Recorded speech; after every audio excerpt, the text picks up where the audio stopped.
So you know we want to be outside. Nikki Onile is here to show you how you can get big impact. And I mean huge impact in your outdoor space, and it doesn't matter how small. I mean, you don't care if people are living in condos and townhouses, and you only have a balcony. You can still make it amazing. Exactly. I mean, we've been cooped up for a long time with the winter, so everybody's dying to go outside. So I'm going to show you how you can get that staycation feel with your small balcony or your small patio, or whichever you'd like. Lovely. Okay, let's start with talking about the furniture pieces. Right. So especially in a small space, the one thing that I always say is multifunctionality. You want to make sure that you get the biggest bang for your buck for the square footage that you have. So I went ahead and picked up these Arcadian wood IKEA benches. They're really, the great thing about them is that they're really narrow, so they don't take up a lot of space. Yeah. And then we've lined them with these H&M home cushions to just add a little comfort. We have some toss cushions here. Now the thing about these benches is that they're multifunctional, and you just pull them right up and That's okay. Pillows are running for cover.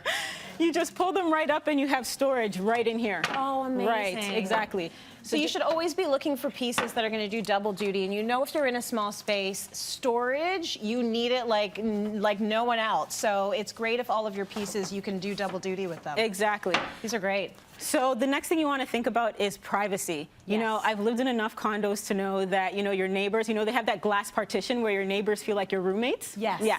So the benches come with these wall panels, which are really great. They add that extra privacy. Yeah. They go right up. And then to add that extra layer, they come with shelves, and we did like a faux living wall, which is really great for all those green thumb challenge like I am. Yes, what a great solution. I mean, you put it in multiples. Right. And I know it probably wasn't very expensive, so why not have several of them? And then you've got the impact, and you also have a visual blocker. Right. And the other thing is that, you know, with all that concrete and glass, you want to be able to add some greenery in the space, right? Yes. Now, again, another layer. We're trying to take our staycation to 5-star. Yes. So we added sort of like that resort feel with the curtains. Now, one thing, just a tip, if you do live in a condo, don't fix the rail to the outside of the building, because you will get in trouble. Okay. Right? There's condo rules, so make sure you just check with your condo board to see what the rules and regulations are. Absolutely. So, when it comes to, so we've talked about furniture, we've talked about privacy. Yep. Now comfort. Yes. You know, picture this, Trace. You're, you know, early morning, you have your robe on, you have coffee in hand. You don't want to step out onto cold concrete. You know what I mean? True. So we put down these Home Depot deck tiles, which are really easy. They click very easily. And they also come in a variety of colors. So imagine having like a light and dark gray stripe pattern going on to really get that drama going in the space. That is lovely. Anything you can take from the indoors and take out to just give it that extra layer, I think goes a long way. Right, right. So you've got the beautiful decking, and you've picked a gorgeous gray, but you also have the rug. Right. And that will add instant warmth, instant comfort. You can go outside barefoot. You're good. Exactly. And the rugs right now look almost like indoor rugs. They're so beautiful, so vibrant. So just throw one down, and it adds that, right, like you said, an extra layer of warmth to it. Absolutely. Now, I am so excited about this piece. Like, I'm in love with it. So, coffee table, you know, Friday night, you've had a long, hard day at work, and you just want to come home, pour a glass of wine. Well, if you open that drawer over there, it's chilling for you. Oh, so it's a cooler. So you've got a table, you've got a cooler, and all your goodies. And there's more. Fire pit. Oh, look at that. That is beautiful. I am so in love with this piece. Like, talk about your furniture multitasking as much as you do. Like, this is just everything right here. You've got everything you need. You can have a whole evening out there on the balcony and feel really good. I also like that the greenery you chose. I mean, it's all faux. It's all very low maintenance, so that's going to make it easier for you. So it just adds that extra layer. You know, we're trying to feel like we're not really in the city, where you can just let our minds go and just relax and lay back. So to add that extra zhuzh, we made a little bit of drama here with the light fixture. Stunning. It's like boho chic meets Jamaica, you know? Yes. It's got a little bit of everything in there. It looks incredible. That's got major impact. You're going to show us how you can actually make it? I'm going to show you how to make it. Let's take a look.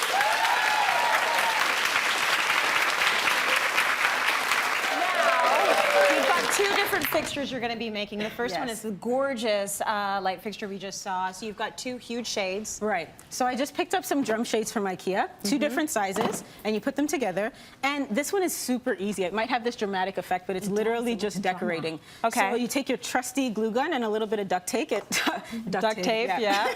And you just go. So The one thing you want to remember, though, is decorate them before you put the shades together. Otherwise, it's going to be difficult to kind of do that. So you just go pick up some fringe and extra trim. Tassels and fringe is really hot right now. So anything that kind of works. I kind of did a monotone sort of feel with all the tone-on-tone white and beige, but you can pick up literally any color you'd like. So we can start with this, and you take your glue gun and you literally just line the top. Let me show you here. So you just line the top.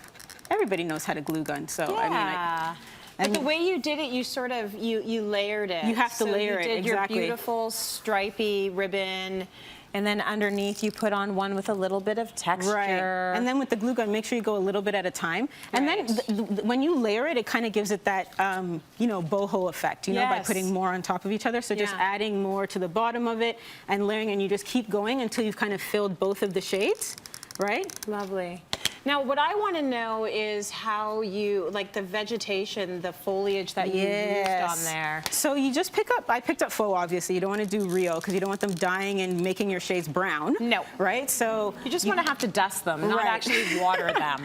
So once you've gone ahead and put the trim on, you can pick up these at your local craft store. Yep.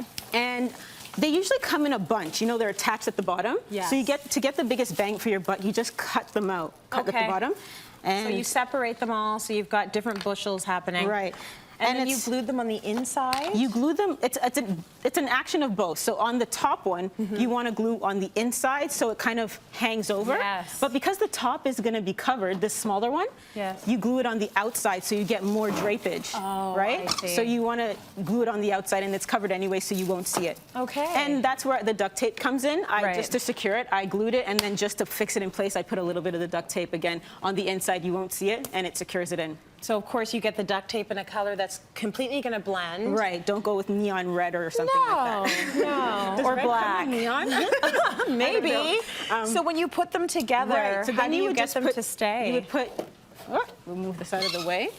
Okay. We put them together, and I just use twist ties. Oh, okay. Or you can use memory wire or something like that. But what you want to do is you want to line up the center point, right? So once you've put in the light fixture, you want to use twist ties, and you put it from the inside, and that's how you kind of clamp it together. I actually added 2 twist ties together to kind of lengthen it, or you get one that a bit longer. Right, or you make it. Okay, that's really smart and then idea. you just clip it. Oh, because I just said go on the inside, and I'm not doing that. Listen to Nikki; she has the right instructions. Okay, the other thing to note is that we've done this before on the show. You can get lighting kits anywhere, right? And they're pretty standard, and you loop them through, and then you've got your beautiful high-impact light. Exactly. Very nice. Now I want to show you this other one, which I actually love. Now this is a test tube chandelier. Let's look at what it actually looks like over there, because we might not get to the end of it. That is just stunning. I love the idea of that. And so all you did... It's very easy. You go ahead and pick up a flower ring at your local hardware store. And what you want to do is you lay out the test tubes on top so that you can kind of see where they are. Okay. And you do a little drilling, so save the wine till after, because it is a little bit involved, and you just kind of drill it through. Right. Oh, there we go. All the way through. There we go. And make sure you have something at the bottom so that you don't, drill through your table. Yeah. Unless you have pets and you want to feed them certain things with holes, right? So, okay, so we have the ring, and once you've gone through, what you want to do is you get something like this. So this is pretty much done. We have 18 inches ring, and then we have the test tubes that are kind of screwed on. Look at that. Do the test tubes just come from, say any discount store? No, you get them at Michael's. Oh, you got them at the craft store? Right. Okay. Now, Tracy, I'm going to get you to screw the last few on, and I'm going to talk flowers, faux or real, because these are containers, right? So you can actually put water in here and put real flowers in the actual structure itself. Did you do real flowers? No, I was walking through Michael's and I saw these amazing flowers, and I was like, I couldn't leave them, so I just had to pick them up. Right. So literally, once you've put everything in and you're done screwing on the test tube, it takes a little bit of muscle work. Then you just put the flowers in. You kind of just eyeball how you want it to look. So Let me see. You know Just what it put is here. good? It's good to have someone help you with this because if I Right. sit it down, will it sit on its own? It'll Oh sit, yeah, yeah, it will. absolutely. Okay, all right. So you can put it down and then you sort of pick and choose Yeah. the sort of flowers you want. You can make it Exactly. super simple if you want. Right. Or you can be really extravagant with Exactly, it. like adding peonies and things like that, right? Yeah, but these ones, are these real? These are real. Those Oh, are okay, peonies. so these are real. I'm like, I was gonna grab it. But these are real and delicate.